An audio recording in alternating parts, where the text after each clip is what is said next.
Hello नमस्ते साथीहरू, के छ सन्चै हुनुहुन्छ?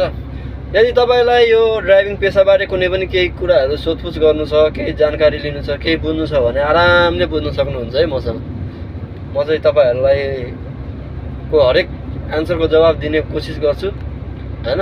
र कुन कम्पनीमा आउँदा राम्रो छ, कुन कम्पनीमा कति स्यालेरी दिन्छ, कुन कम्पनीको फ्यासिलिटी कस्तो छ सोध्नु होला। आउनुभन्दा अगाडि विचार गर्नु होला, सोध्नु होला, बुझेर आउनु होला। सौदी हो हैन, कुनै कम्पनीहरू त झुट पक्रिन्छ, लाइसेन्स साइसेन्स केही बनाइदिँदैन, त्यो अर्बासिन गाडी दिन्छ, गरिमेन जहाँ छ त्यहीँ पोल्छ। त्योभन्दा राम्रो एकचोटि बुझेर आउनु होला, मलाई मेसेज गर्नु होला। सौदी आउँदाखेरि कुन कम्पनी कस्तो छ म सकेसम्म हजुरलाई जानकारी गराउँछु हैन। त्यस्तै हो। अब आत्तेर नआउनु होला, ड्राइभरमै आउनु होला, तर आत्तेर नआउनु होला, सोध्नु होला, बुझ्नु होला हैन। अब साथीहरू छैन भने पनि मलाई मेसेज गरेर बुझ्न सक्नुहुन्छ कम्पनीको बारेमा डिटेलहरू, कुन कम्पनीले कति कमाइरहेछ, कुन कम्पनीमा कस्तो फ्यासिलिटी छ। मसँग नडराइकन आनन्दले सोध्न सक्नुहुन्छ है, ढुक्क भएर साथीहरू, चिन्ता लिनै पर्दैन है।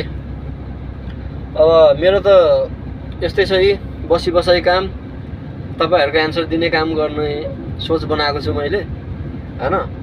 अब मेरो नेपाली दाजुभाइहरू कोही काहीँ नफसुन्, सबैले राम्रो काम पाउन् हैन, त्यही मेरो छ।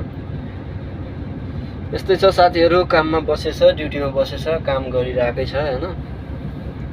अब यस्तो यो हेलमेट, चस्मा, स्टकोट ढल्काएर ड्युटी आउन पाएको छ, योभन्दा बढी के चाहियो र हैन जिन्दगीमा।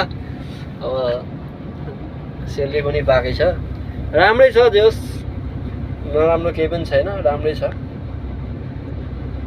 अब केही जिज्ञासा, केही क्वेसनहरू छ भने सोध्नु होला, म तपाईँहरूलाई भन्ने कोसिस गर्छु है।